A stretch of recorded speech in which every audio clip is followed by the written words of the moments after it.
Hello, my dear friends. As we discussed regarding all the four quantum numbers, they are principal quantum number, angular momentum quantum number, magnetic quantum number, and spin quantum number. Let us solve some problems regarding all these four quantum numbers which are possible. Some are given in our textbook. So I think this one is the illustration of textbook.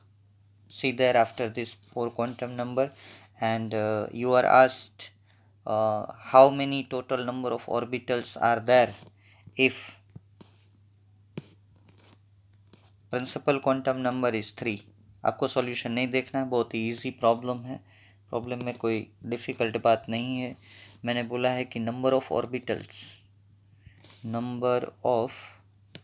Orbitals को आप कैसे find कर सकते हो in any principal quantum number. तो formula है आपके पास n²। सो n आपको दिया है 3 are given. So total number of orbitals are 9। और थोड़ा हम इसको बढ़ाते हैं कि अगर आपको पूछा है कि विच आर दे, ओके, तो थोड़ा हम आगे बढ़ते हैं। अगर हमारा प्रिंसिपल क्वांटम नंबर 3 है, देन पॉसिबल वैल्यू एल की जो पॉसिबल वैल्यू है 0 to n-1, मतलब कि 0 1 2। ठीक है, तो अगर एल की वैल्यू 0 है तो एक ऑर्बिटल आएगी 3s। एल की वैल्यू p है तो 1 ऑर्बिटल इज 3p, क्योंकि ये प्रिंसिपल क्वांटम नंबर हम आगे रखते हैं। और n की वैल्यू 3 और l की 2, then this one is the 3d, and you know very well this one is the one type only based on magnetic quantum number, and p are generally 3 types in any shell। पहले shell में नहीं होती है p, दूसरे cell में p होती है, दूसरे सेल में d नहीं होती है, तीसरे सेल से d स्टार्ट होती है। ये भी आपको पता है, डायग्राम में मैंने ड्रॉ किया था। ये है 5 टाइप्स की। अब आप इसका टोटल लगा लीजिए, तो टोटल आएगा आपका 5 + 3 + 1 9 हो गया, n² 9। ये सीधा भी आप कैलकुलेट कर सकते हो फॉर्मूला से। ठीक है, तो ये आपका हो गया प्रॉब्लम। अब नेक्स्ट प्रॉब्लम भी एक्सरसाइज में या तो हमारी टेक्स्ट बुक में इलस्ट्रेशन है, आप ज़रा सर्च कर लीजिएगा कहाँ पे है वो प्रॉब्लम। ठीक है, See, I think this problem is also given in our illustration, and that problem is by using two principal quantum numbers, first one and second angular momentum quantum number, you have to decide which orbital is there। तो पहला जो problem है ये ए, उसको आप देखिएगा तो उसमें लिखा है n = 2 और l की वैल्यू 1 है। तो l की वैल्यू 1 मतलब p और प्रिंसिपल क्वांटम नंबर 2, तो ये ऑर्बिटल 2p है। मैं सीधा सॉल्यूशन दिखा रहा हूँ, सॉल्यूशन कभी भी मत देखिए, आपकी स्क्रीन के ऊपर दिखाई दे रहा फिर भी ये आप। तो प्रिंसिपल क्वांटम नंबर 4 है L0 का मतलब होता है s ऑर्बिटल। तो ये ऑर्बिटल हमारी होगी 4 principal quantum number, L0 = s।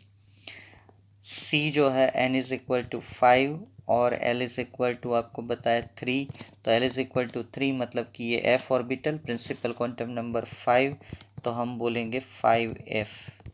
ठीक है, और लास्ट वाला जो है D, इसमें बताया n = 3 और l = 2 ना। तो l = 2 का मतलब क्या होता है D, और 3 का मतलब principal quantum number, third shell तो थर्ड ऑर्बिट, तो इसका होगा 3d।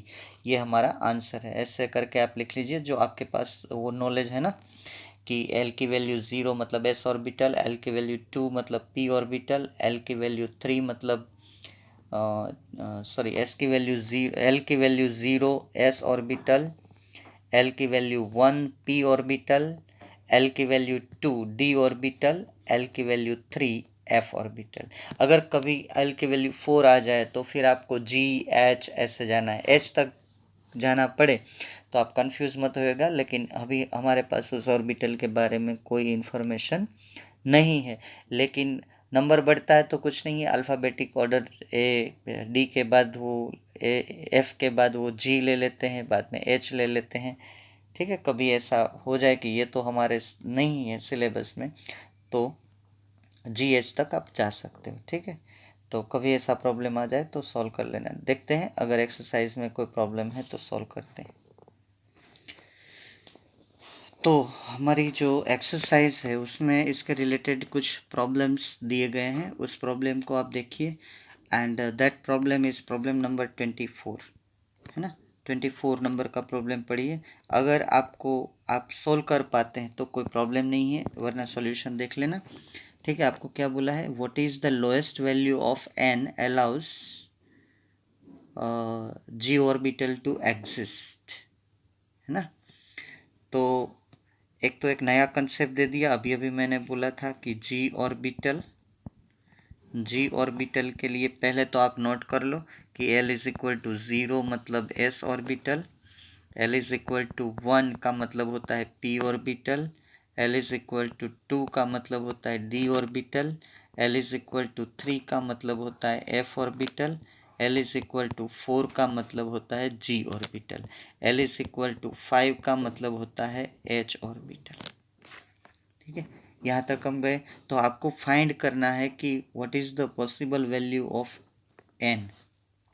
तो सीधा भी आप जा सकते हो, ये न्यूक्लियस मैंने बोला था कि अगर आप n1 लेंगे तो l की वैल्यू 0 ही आएगी अकॉर्डिंग टू फॉर्मूला। चलिए हम न्यूक्लियस नहीं ड्रॉ करते हैं, ठीक है।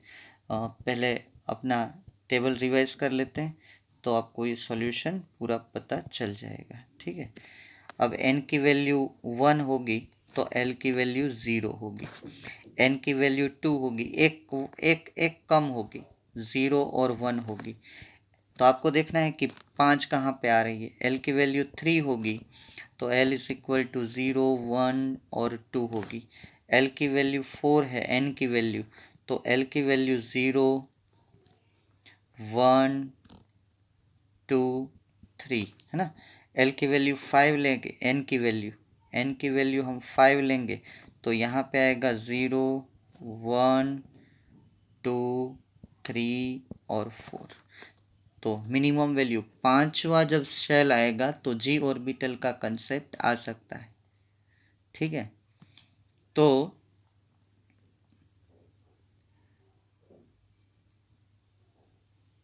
L की पॉसिबल वैल्यूज आपको पता है 0 टू n-1, 0 टू n-1। तो आप शॉर्टकट में भी ऐसा सोल्व कर सकते हो अगर आप करना चाहते हो। तो दूसरा, तो आप ऐसा भी बोल सकते हो कि L की वैल्यू तो 4 है,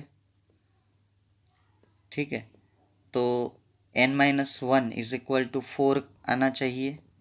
n-1 ये l की वैल्यू है ना, 0 टू n-1, तो l की जगह पे हम n-1 और आपको पता होना चाहिए कि ये 4 आना चाहिए। तो n की वैल्यू जो है 4 + 1, तो ये पहली बार हमें g ऑर्बिटल दिखाई देगी।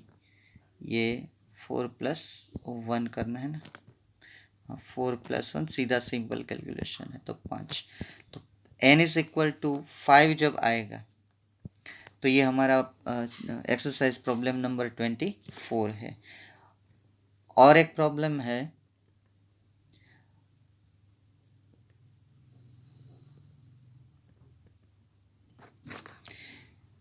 उसके नीचे ही दिया गया है प्रॉब्लम नंबर 25। मैं जितना बोलता हूँ इतना ही आपसे सोल्व होगा, तो ध्यान रखिएगा क्योंकि अभी हम इलेक्ट्रॉनिक कॉन्फ़िगरेशन की तरफ नहीं गए हैं। तो और अगर सिमिलर प्रॉब्लम दिखाई दे तो नहीं होगा, मैं जो बोल रहा हूँ वही सॉल्व करिएगा। अब 25 नंबर का चलिए सॉल्व करते हैं। देखिए 25 नंबर वो हमें क्या बताना चाहता है। 25 आपको एक इंफॉर्मेशन दी है, सीधा आप आंसर निकाल सकते हैं। ऑर्बिटल आपके पास है 3D और आपको पूछा है इसकी n की वैल्यू क्या होगी, ठीक है, इसकी l की वैल्यू क्या होगी, what will be the l value, और आपको मैग्नेटिक क्वांटम नंबर ml की वैल्यू क्या होगी वो पूछा है। अब ml में तो पॉसिबल वैल्यूज होती है, अगर आपको टाइप पता हो p x p y p z या डी एक्स वाई तो ही आप एम एल की परफेक्ट वैल्यू बता सकते हो, वरना रेंज दे देना है कि इसमें से कोई एक होगी। तो अभी ये तो आपको पता है कि प्रिंसिपल क्वांटम नंबर है 3D का, तो n is equal to direct हम 3 लिख सकते हैं, ये लिख दिया। अब वो टेबल ले लीजिए, L is equal to 0s 1p 2d and 3f 4g 5h। तो इससे पता चल जाएगा कि L की वैल्यू D के लिए क्या होती है 2। तो 2 तो आ गए। अब ml की वैल्यू जो है that is nothing but total होती है 2l प्लस 1 और वो होती है -l to 0 and 0 to plus l होती है ना। तो सीधा अब हमको पता नहीं है कौन सी डी है, डी एक्स वाई है, डी वाई जेड है, D Z square x square है, मैंने शेप भी नहीं समझाया है। तो यहाँ पे तो सीधा आंसर दे देना है कि -2 इसमें से कोई भी, और सब वैल्यू हो सकती है क्योंकि यहाँ हमें हमें भी टाइप नहीं दिया है कि डी एक्स वाई है क्या है। डी है तो डी 5 टाइप की होती है, तो 5 टाइप के लिए 5 वैल्यूज होती है, -2 -1 0 +1 +2, ये सब ml की वैल्यूज। ठीक है, तो ये भी बहुत ही इजी प्रॉब्लम है। और एक प्रॉब्लम है हमारे एक्सरसाइज में, आप इजीली सॉल्व कर सकते हो, and that problem is problem number 29। Exercise में देखिएगा, मैं एक्सरसाइज की बात कर रहा हूँ आपसे, 29 नंबर का प्रॉब्लम है। पढ़िए, पहले एक सॉल्व कर चुके हैं एक्सरसाइज से, और ये पीछे सॉरी आगे इलस्ट्रेशन है। तो यहाँ से you are given 3 information. First is that is L is equal to 1 और L is equal to 0। मैं सीधा आंसर, आप सोचिएगा, इसको बोलेंगे 1s। अब समझाऊंगा नहीं। n is equal to 3, principal quantum number is 3 और L is equal to 1, तो इसको मैं बोलूँगा 3p। C n is equal to 4 and L is equal to 2, तो इसको मैं बोलूँगा 4d। ये एक्सरसाइज का प्रॉब्लम है, इलस्ट्रेशन में भी ऐसा एक है। ठीक है, और d है n is equal to 4। कौन सा है? n is equal to 4, तो इसको भी सोल्व करिए। n is equal to 4d और L is equal to 3, तो 3 में कौन सी ऑर्बिटल आती है? f, और फिर 4 प्रिंसिपल क्वांटम नंबर है, तो 4f। हर एक ऑर्बिटल के आगे उसका प्रिंसिपल क्वांटम नंबर हमें लिखना होता है। Is it clear?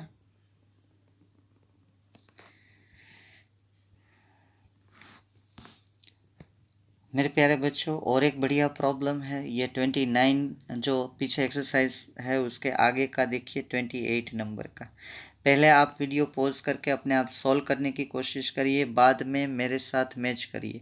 तो उसमें पहला क्वेश्चन पूछा है आप लोगों को, atomic orbital has n is equal to 3।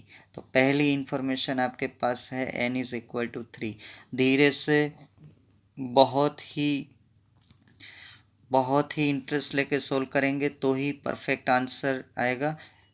Mathematics इतना इसमें है नहीं, आपको पूछा है L की वैल्यूज़ क्या होगी पॉसिबल, और ml की वैल्यूज़ पॉसिबल क्या होगी। तो एक टेबल ही बना दो ना। तो हम n की वैल्यू हमको दी है 3, तो L की वैल्यू होगी 0 1 2, कोई शक? तो ये पॉसिबल आ गई L की वैल्यू, ये आंसर तो आ गया। अब ml की वैल्यूज, अगर ये L 0 है तो 0, 1 है तो -1 0 +1, और 2 है तो -2 -1 0 +1 +2। ये फर्स्ट का आंसर कंप्लीट। अब सेकंड क्वेश्चन आपसे पूछ रहा है, क्या पूछ रहा है वो, कि list the quantum numbers of electrons in 3D orbital. तो फिर से वही क्वेश्चन है, मेरे ख्याल से 3D ऑर्बिटल के क्वांटम नंबर तो हमने नोट किए ही है।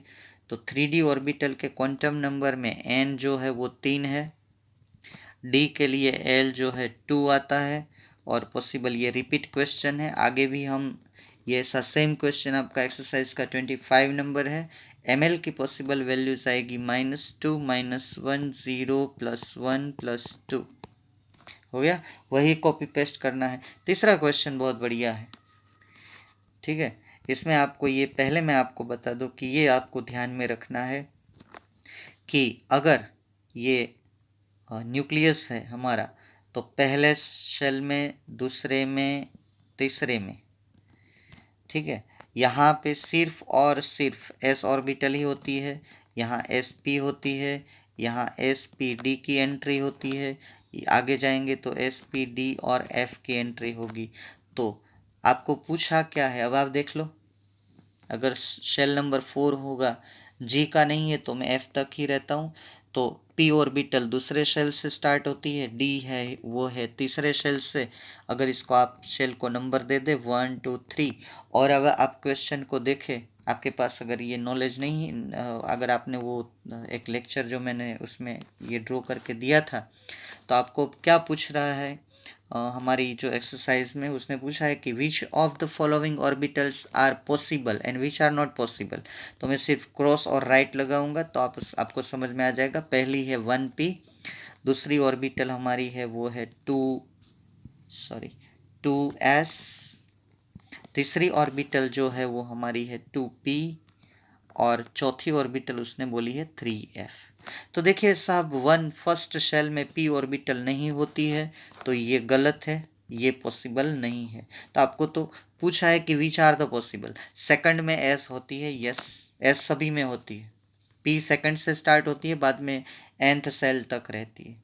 d थर्ड से स्टार्ट होती है। तो ध्यान ये रखना है कहाँ से कौन सी ऑर्बिटल स्टार्ट होती है। अब सेकंड में s भी है, सेकंड में p भी है, दोनों है। अब देखिए साहब, थर्ड में एफ नहीं है, डी है। एफ स्टार्ट होती है फोर्थ शेल से, ठीक है, तो ये भी पॉसिबल नहीं है।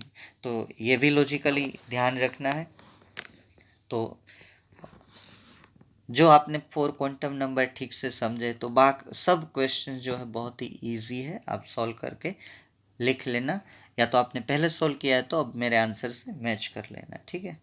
चलिए हम आगे थियरी की ओर बढ़ते हैं। अब आप एक क्वेश्चन जो है नोट करके लिख लेना। काफ़ी आपके सामने क्वेश्चंस आता रहेगा कि ये साइन स्क्वायर क्या है। तो जब भी क्वेश्चन आपके दिमाग में आए तो ये डिफरेंस आपको रेफर कर लेना है। तो give difference between psi and psi square, जो श्रोडिंगर इक्वेशन में था। अभी हमें जो टॉपिक पे जाना है वो है शेप्स ऑफ ऑर्बिटल। जितने टाइप्स के ऑर्बिटल है वो शेप में आपको समझाऊंगा। तो ये श्रोडिंगर इक्वेशन जब सॉल्व करना है तो उसमें साइन स्क्वायर आता है, del square psi upon del x square plus del square psi upon del y square, ऐसा। तो कार्टेशियन कोऑर्डिनेट में ये सॉल्व किया जाता है और ये एक ही आंसर देता है कि यहाँ इलेक्ट्रॉन है, यहाँ इलेक्ट्रॉन नहीं है। बाद में उसके ग्राफ ड्रॉ किए जाते हैं। हालांकि इतना इम्पोर्टेंट नहीं है, ठीक है, लेकिन आपको समझ में आ जाना चाहिए। अभी जो मैंने प्रॉब्लम सॉल्व की है वो प्रॉब्लम बहुत ही इम्पोर्टेंट है, तो ये नोट लिख लीजिए। मैंने आपको सब कुछ इसमें समझाया हुआ है। तो ये एक वेव फंक्शन है साइन, एम्पलीट्यूड ऑफ वेव है, और ये एक प्रोबेबिलिटी फंक्शन है। इसका कोई फिजिकल मीनिंग नहीं होता है, कोई फिजिकल, सिर्फ मैथमेटिकल वैल्यू कंसीडर की जाती है। इसका सीधा फिजिकल मीनिंग आ जाता है कि यहाँ इलेक्ट्रॉन है, इलेक्ट्रॉन नहीं है, ठीक है। ये जो है वो सिंपल फंक्शन एक है साइन फॉर कोऑर्डिनेट इलेक्ट्रॉन, मतलब कि न्यूक्लियस से तीनों डायरेक्शन में एक्स वाई जेड में इलेक्ट्रॉन को प्रेजेंट है कि नहीं वो दिखाता है, लेकिन कम दिखाता है, एम्पलीट्यूड कर देता है। लेकिन हमें ये पता नहीं चलता है कि ये प्रोबेबिलिटी कितनी है। तो साइन स्क्वायर जो है उससे प्रोबेबिलिटी पता चलती है। ये तो सिर्फ जो हमें वेव्स मिलते हैं उसको एम्पलीट्यूड करता है, ये हमें सीधा आंसर दे देता है कि yes electron present, no electron not present. इसके बाद देखिए, ये पॉजिटिव और नेगेटिव भी हो सकता है, ये पॉजिटिव ही होगा, ओके।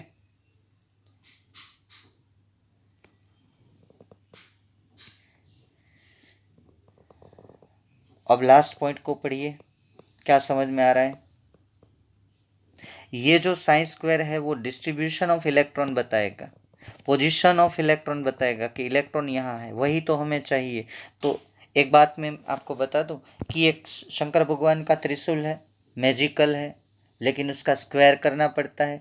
तो एक बात सही, एक बात कंफर्म है कि psi square is more important than the psi. लेकिन साइन नहीं है तो साइन स्क्वायर कैसे फाइंड करेंगे। तो पहले साइन ज़रूरी है, बाद में उसका मोड लेके उसको स्क्वायर करना है। ये मोड ही यही दिखाता है कि ये पॉजिटिव ही होगा, ये नेगेटिव पॉजिटिव भी हो सकता है, ठीक है।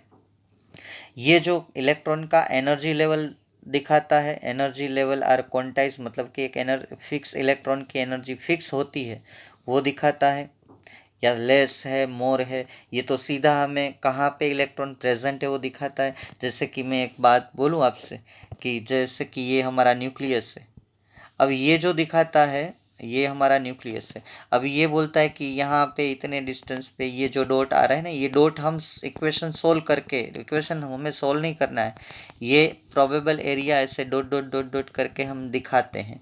तो एक एरिया आ जाता है हमारे पास की, देखिए साहब यहाँ इलेक्ट्रॉन है, वो कौन बताता है हमें? Sine square. ठीक है, बहुत ही ईजी कंसेप्ट है, टेंशन मत लो। साइन देखे देखे सिर्फ इतना याद रखो कि और ये जो क्वेश्चन है इससे ये साइन साइन स्क्वायर का डिफरेंस पूछा नहीं जाता, लेकिन स्टूडेंट को समझ में आ जाना चाहिए। अगर कोई आपको पूछे कि ये साइन साइन स्क्वायर क्या है, ठीक है, आप भी किसी को पूछिएगा कि ये साइन साइन स्क्वायर क्या है, तो काफ़ी लोगों को पता नहीं, कि वो हमने नहीं पढ़ा, हमें पता है कि ऑर्बिटल इतनी, ऑर्बिटल इतनी आती है। तो ये आपके इंटरेस्ट के ऊपर डिपेंड करता है। फिर भी मैं आपको, ये मेरा नेचर है कि मैं आपको पूरा जो है बताऊं, ठीक है। बाकी उसमें से कितना लेना है, अगर मैं इम्पोर्टेंट नॉन इम्पोर्टेंट पे जाऊं कि ये इतना है ये कर लो, तो ऐसे कोई ये नहीं, ऐसा नहीं होता है। नॉलेज जो है वो या तो पूरा लेना है या तो नहीं लेना है, ठीक है। हाँ, और एग्ज़ाम की प्रिपरेशन के लिए भी मैं आपको गाइड कर रहा हूँ ना कि इतना इतना करो, ये इतना एग्ज़ाम में हम पूछा नहीं जाता है, ठीक है। चलिए आगे चलते हैं। Now we have to explain the graphs how these orbital shapes are derived. By using the equation of Schrodinger, they solve the problems। जैसे मैं थोड़ा, हमारी बुक में नहीं है, आपको थोड़ा आइडिया दे दूं। जैसे कि पहले श्रोडिंजर इक्वेशन, थोड़ा आप यहाँ पे ध्यान दीजिएगा, इसके रिलेटेड कुछ भी हमारी बुक में नहीं है, तो आपको ये समझ में आ जाए। तो यही मेरा, अगर मैं साइन वो सॉल्व करता हूँ श्रोडिंजर इक्वेशन, और श्रोडिंजर इक्वेशन में मेरी n की वैल्यू 1 है और l की वैल्यू 0 है, ठीक है, ये दो वैल्यू लेके ही श्रोडिंजर इक्वेशन सॉल्व किया जाता है, तो मुझे इसके एक्सेप्टेबल सॉल्यूशन एक ही मिलता है, एक्सेप्टेबल सॉल्यूशन एक ही मिलता है, एक मिलता है। तो मैं बोलूँगा कि s ऑर्बिटल, ये 1s ऑर्बिटल है। अब उसका शेप डिराइव करना है, वो मैं बाद में बताऊँगा। हमें पता चला, श्रोडिंजर इक्वेशन से ही पता चला है कि ये एक टाइप की है। अब मैं श्रोडिंजर इक्वेशन सोल्व करूँगा दूसरा लेके, ये कोई भी आप ले लो, n इज इक्वल टू 2, लेकिन l 0 रखेंगे तो एक्सेप्टेबल सॉल्यूशन एक ही मिलेगा। तो हमें पता चलता है कि s ऑर्बिटल इज 1 टाइप। अब श्रोडिंजर इक्वेशन साइन के लिए आप n इज इक्वल टू 2 लेंगे और l इज इक्वल टू 1 लेंगे। 2 कंपलसरी लेना है, L1 लेंगे तो, क्योंकि N1 में L1 नहीं आएगा, n की वैल्यू कभी l की वैल्यू कभी n के बराबर नहीं होती है।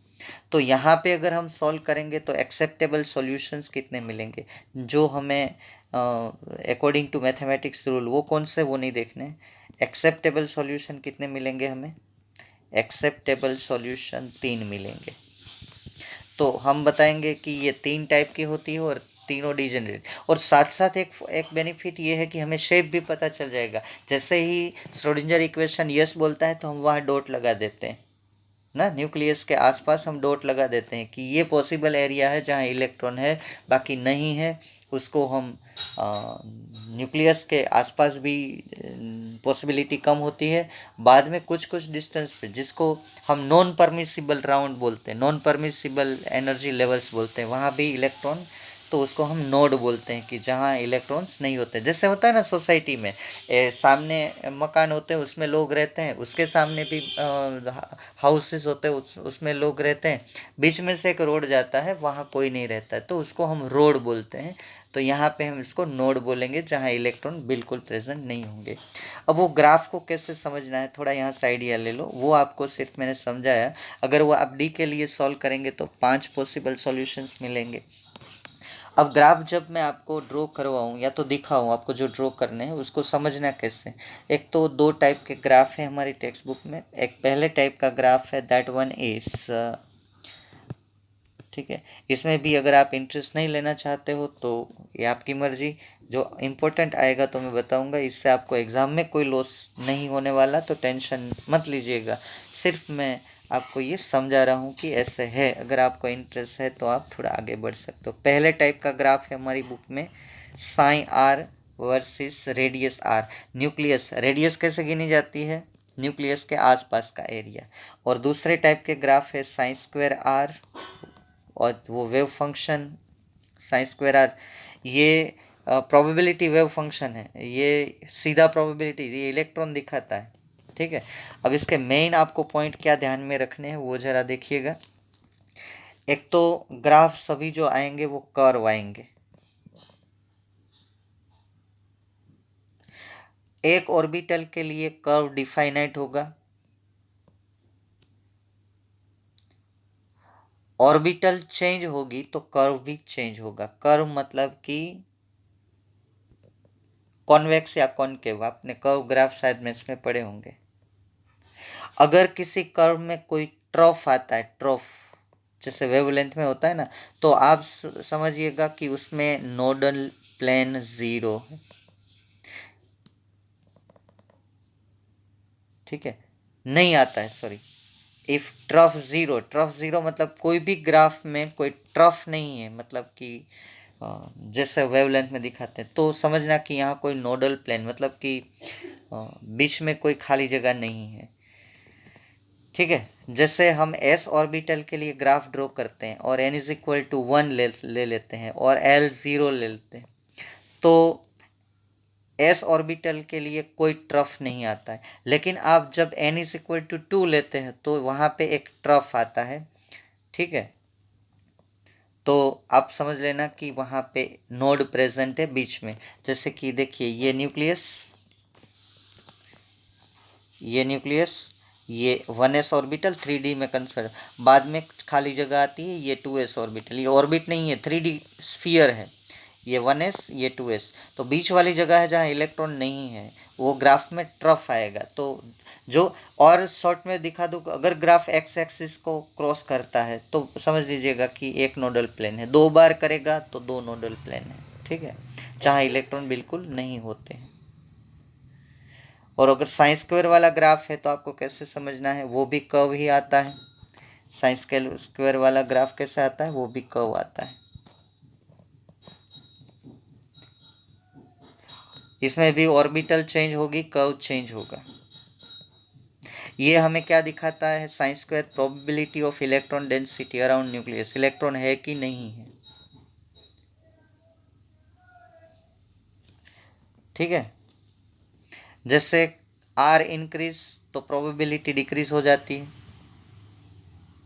अगर साइन स्क्वायर 0 हो जाता है तो आपको ये नोज नहीं है, नोड है, नोड और नोडल प्लेन, नोज नहीं है, नोड और नोडल प्लेन प्रेजेंट होता है। साइन स्क्वायर 0 हो जाए तो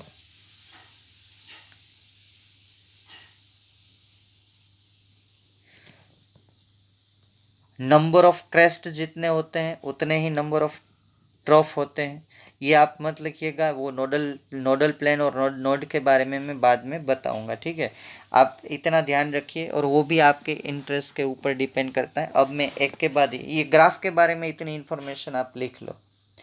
ग्राफ में मैं ग्राफ लेके अब समझाता हूँ। पहले साइन वर्सेस आर के ग्राफ लूँगा, सब ऑर्बिटल 1s 2s और 2p, 3 ऑर्बिटल के लिए हम देखेंगे। ठीक है, इतना लिख के इसके नीचे सब ग्राफ ड्रॉ करने हैं, तो ग्राफिकल रिप्रेजेंटेशन हमारा खत्म हो जाएगा। ठीक है, चलिए वो करते हैं। See here on your screen there are 2 graphs are there. अब जो मैं बोला वो आपको शायद समझ में ना आया हो, तो ग्राफ देखिए, ये श्रोडिंगर इक्वेशन सॉल्व करके दिया हुआ है। ये साई क्या है वो मैंने पहले आपको बता दिया है। ये आर मतलब कि न्यूक्लियस से हम दूर जाते हैं, और जिस ऑर्बिट के लिए हम जाते हैं उसकी रेडियस ऑफ द ऑर्बिट आपको पता है।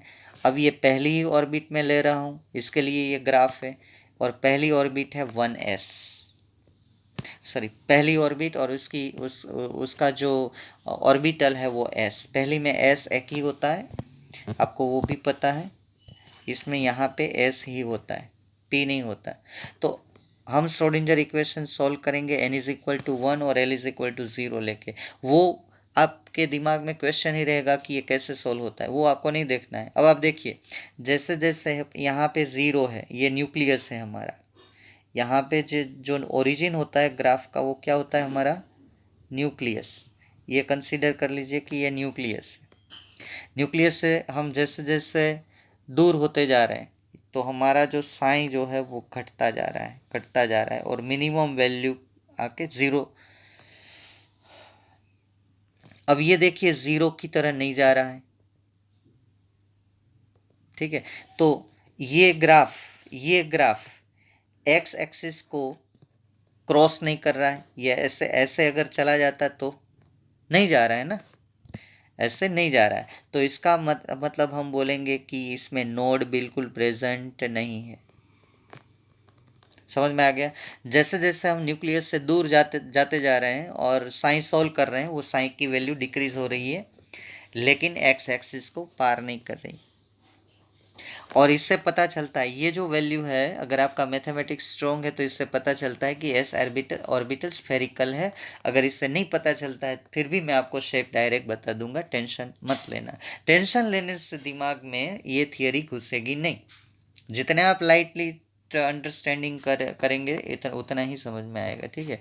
अब देखिए साइन सॉल्व कर रहे हैं हम 2s ऑर्बिटल के लिए, n is equal to 2, l is equal to 0। अब देखिए यहाँ पे भी सेम है, ये न्यूक्लियस से जैसे जैसे ही हम दूर जाते जा रहे हैं और साइन की वैल्यू निकाल रहे हैं, तो साइन की वैल्यू घट तो रही है, लेकिन एक ट्रफ आ रहा है। मैंने यही बोला था, अगर एक ट्रफ आएगा, ये ट्रफ है, और ये एक्स एक्सिस को जो है वो अगर अगर पार करेगा, उसको क्रॉस करेगा, तो हम बोलेंगे कि यहाँ नोड है। इसका मतलब क्या हुआ कि ये देखिए न्यूक्लियस के आजू बाजू में एक एस ऑर्बिटल और ये दूसरी एस ऑर्बिटल, ये 3D में स्फीयर कंसीडर कर लीजिए, दूसरी एस ऑर्बिटल, ठीक है, ये वाली। तो बीच में एक स्पेस आती है जहाँ इलेक्ट्रॉन बिल्कुल नहीं होते, 0 होते हैं ना। तो इसको हम बोलेंगे, ऐसा ग्राफ आएगा तो हम बोलेंगे कि एक नोड, अगर आप ये टच नहीं कर रही हैं, ये आप टच मत करवाना, ये नीचे से ऐसे करके ऐसे ले जाना, ऐसे सीधा। हाँ, टच करेगी तो ये तो सब इंटरसेक्शन पॉइंट आ जाएंगे। एक ही बार टच होना चाहिए, यहाँ पे देखिए एक ही बार ये टच हो रहा है, बाकी सीधा ऐसे करके यहाँ से नीचे से यहाँ से ले लेना, ठीक है। अब चलिए वही चीज़ हम पी ऑर्बिटल के लिए ये 2 ग्राफ ड्रॉ कर लेना, समझाना नहीं है, आपको समझ लेना है। अब देखिए वो हम पी ऑर्बिटल के लिए हम ड्रॉ करेंगे तीसरा ग्राफ। ये पहला point psi versus r, radius कौन सा, न्यूक्लियस से परमिसिबल ऑर्बिट का डिस्टेंस, सर्कुलर पाथ का डिस्टेंस, ये साइन वर्सेस आर है। ये हमारा न्यूक्लियस सेंटर, जैसे जैसे न्यूक्लियस से दूर जाते जाएंगे तो पहले क्या होगा, इलेक्ट्रॉन की प्रोबेबिलिटी बढ़ती जाएगी, बढ़ती जाएगी, बढ़ती जाएगी, और एक मैक्सिमम पे जाएंगे, और फिर ये 0 से स्टार्ट होगा। मतलब कि इसमें कोई एक नोड तो होगा, इसमें 2 टाइप्स के नोड होते हैं। उसकी बात भी, ये इंपॉर्टेंट चीज़ है, लेकिन वो मैं डायरेक्ट बताऊंगा और इजी वे में बताऊंगा। ये ओरिजिन से निकल रहा है, यहाँ से यहाँ एक्स एक्सिस को क्रॉस नहीं कर रहा है, मतलब कि एक टाइप का नोड तो है ही इसमें, लेकिन ये ट्रॉफ वाला नोड वो प्रेजेंट नहीं है। और ये ऐसे ग्राफ साइन वर्सेस आर का आ रहा है, तो इससे हमें ये भी पता चलेगा कि इसका जो शेप होगा वो कुछ इस तरह का हो सकता है, ठीक है, इंग्लिश 8 की तरह। अब ये 3 ग्राफ साइन वर्सेस आर के लिए, ठीक है। अब और 3 graph psi square versus r के लिए। देखिए मैं एक बार बात क्लियर कर दूं कि हमारी बुक में all graphs are not there, okay. फिर भी आपको मैं सब ग्राफ दे रहा हूँ ताकि आपको पूरा समझ में आ जाए। टोटल 6 ग्राफ हमें ड्रॉ करने हैं। 3 ग्राफ साइन वर्सेस आर के लिए ये रहे, और इसी ग्राफ को हम psi square versus r draw करेंगे, ठीक है। देखिए आपकी स्क्रीन के ऊपर ये तीनों graph psi square versus r, सिर्फ और सिर्फ 3 ऑर्बिटल के लिए 1s 2s एंड 2p, आगे नहीं जाना है, बस 6 ग्राफ आपको आने चाहिए। अब देखिए sign square versus R S orbital का कैसे आ रहा है, ऐसे आ रहा है। तो इससे पता चलता है कि इसका जो शेप है वो स्फेरिकल है, ठीक है।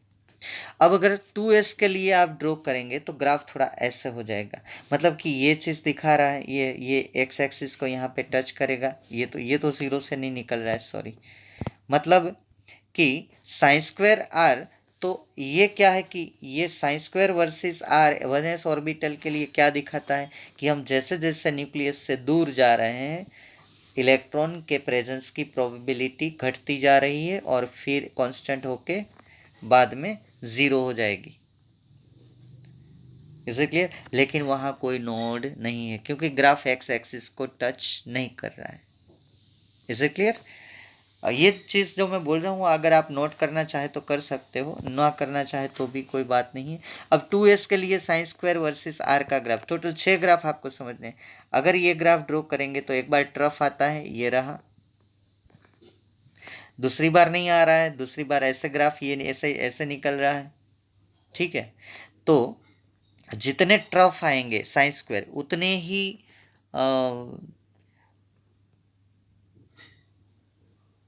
ट्रफ का ऑपोजिट क्या होता है?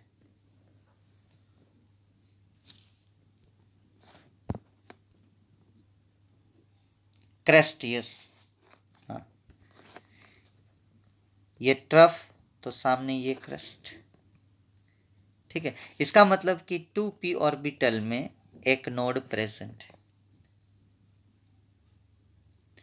और वहां एक जीरो में से निकल रहा था एक नोड परमानेंट, वो बाद में बात करेंगे। लेकिन यहां से क्या पता चला, एक नोड तो 2p में प्रेजेंट है। बाद में फिर क्या होगा, जैसे आप दूर जाओगे फिर से इलेक्ट्रॉन की प्रोबेबिलिटी बढ़ती जाएगी, मैक्सिमम होती जाएगी, बाद में इलेक्ट्रॉन की प्रोबेबिलिटी घटती जाएगी और नियर अबाउट ज़ीरो की तरह। ये अगर 3s के लिए ड्रॉ करेंगे तो फिर एक्स एक्सिस को क्रॉस करेगा और एक नोड आएगा। अब नोड कितने आएंगे उसका मैं फॉर्मूला दे दूंगा, आप टेंशन मत लो, ग्राफ को सिर्फ समझो। अब सिर्फ तीसरा ग्राफ 2p ऑर्बिटल के लिए साइन स्क्वायर वर्सेस आर, तो ये भी सेम ही है, उसमें कोई फर्क नहीं है। साइन वर्सेस आर का ग्राफ जो है और साइन स्क्वायर वर्सेस आर का ग्राफ है वो सेम ही आता है। ये ओरिजिन से स्टार्ट होगा, जैसे जैसे दूर जाएंगे तो प्रोबेबिलिटी इलेक्ट्रॉन की, वो जो है इलेक्ट्रॉन की एनर्जी दिखाता है, ये इलेक्ट्रॉन की प्रेजेंस दिखाता है, लेकिन ग्राफ सेम है और ये घटती जाएगी, ठीक है।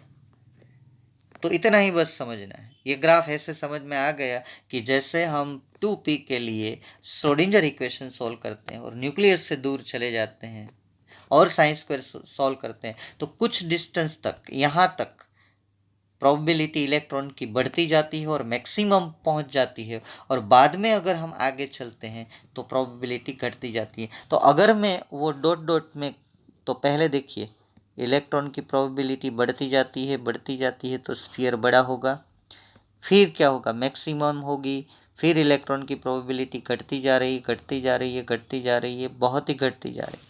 फिर क्या होगा, फिर से अगर अगर उसको और एक प्लेन में लेंगे तो फिर बढ़ती जाएगी और फिर घटती जाएगी, तो इसको बोलते हैं डम्बल शेप। ये शेप, इसमें क्या है, इसमें सराउंडिंग एरिया में सेम प्रोबेबिलिटी रहती है 1s में स्फेरिकल, ठीक है।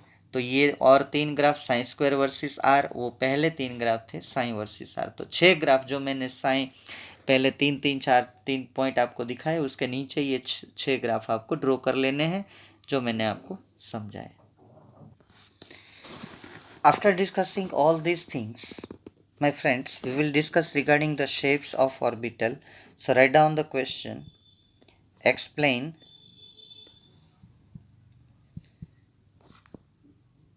different shapes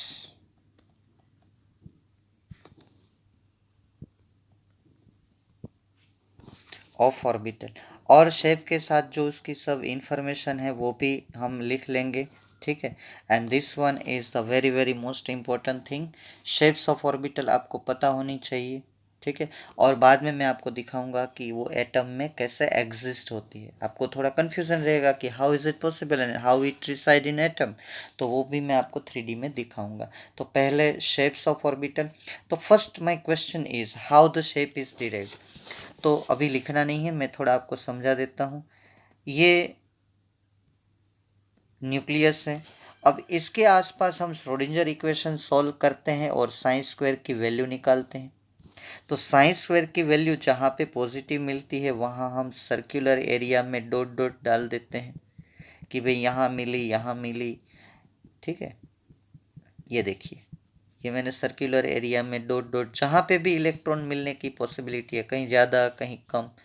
और ये जब पूरा एरिया हो जाता है कि जब अब इलेक्ट्रॉन मिलने की कोई पॉसिबिलिटी नहीं है, वो पूरा एरिया एक बाउंड्री सरफेस से कवर कर लिया जाता है। ये आप 3D में कंसीडर करिएगा प्लीज़। और यहाँ से मिलने का जब चालू हुआ तब इतना एरिया, जो न्यूक्लियस से कुछ डिस्टेंस पे इलेक्ट्रॉन की पॉसिबिलिटी नहीं होती है, उसको हम नोड नहीं बोलेंगे। ये एक अलग टाइप का जो एरिया होता है, उसके पास कुछ कांस्टेंट डिस्टेंस पे इलेक्ट्रॉन नहीं मिलते हैं।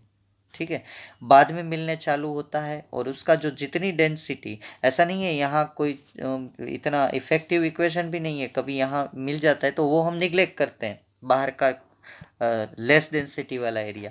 और ये जो एरिया आता है वो उसके एक शेप होता है, उसका क्या होता है, एक शेप होता है, जिसको हम बाउंड्री सरफेस मैंने यहाँ पे ड्रॉ किया तो इसका शेप क्या आया, स्फीयर आया।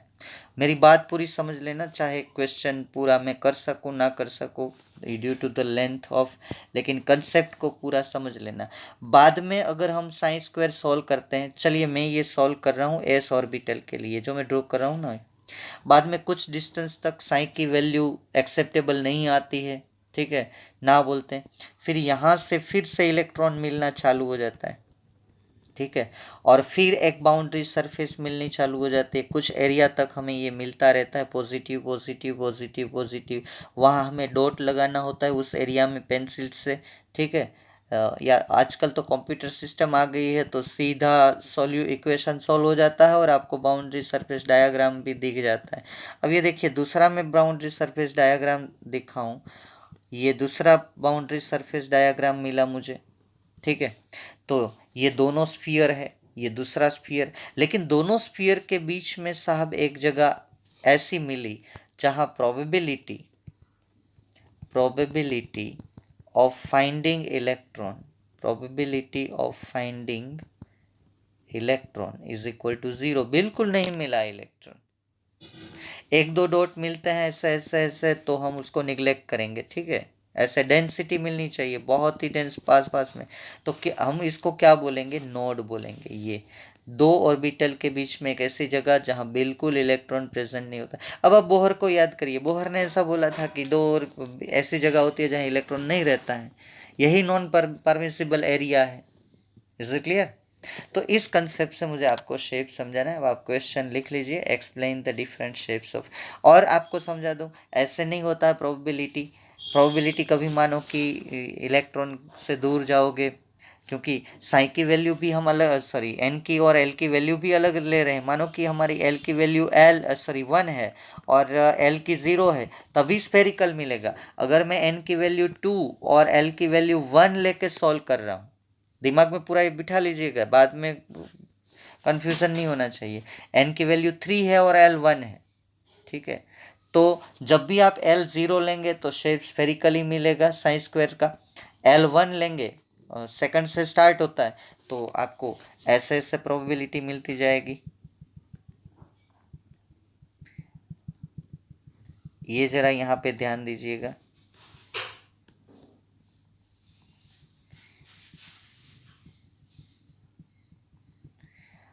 ये प्रोबेबिलिटी ऐसे, अब इसका मैं बाउंड्री सरफेस एरिया ड्रॉ करूं ऐसे कि यहाँ पे मैक्सिमम है, तो ये मुझे डम्बेल शेप मिल रहा है। ठीक है, डी तक जाना है इससे, तो by solving the Schrodinger equation we can derive the shapes of orbitals. ठीक है, और इसका ओरिएंटेशन हम ml से बता सकते हैं कि ये x डायरेक्शन में होगा, y डायरेक्शन में होगा कि z डायरेक्शन में होगा ओरिएंटेशन, और l से हम ये इसकी टाइप बता सकते हैं, 0 1 2 3 ऐसे। तो चलिए स्टार्ट करते हैं। एक काम करिए, ये इतना आपको समझ में अगर आ गया है तो हम नेक्स्ट लेक्चर से स्टार्ट करेंगे। तो ये क्वेश्चन लिख के रखिएगा कि explain the shapes of different orbitals. मैं नेक्स्ट लेक्चर में आपको ये आइडिया आप मैं रिपीट नहीं करूँगा, सीधा मैं शेप स्टार्ट कर दूँगा, ठीक है। Okay, thank you friends, thank you very much.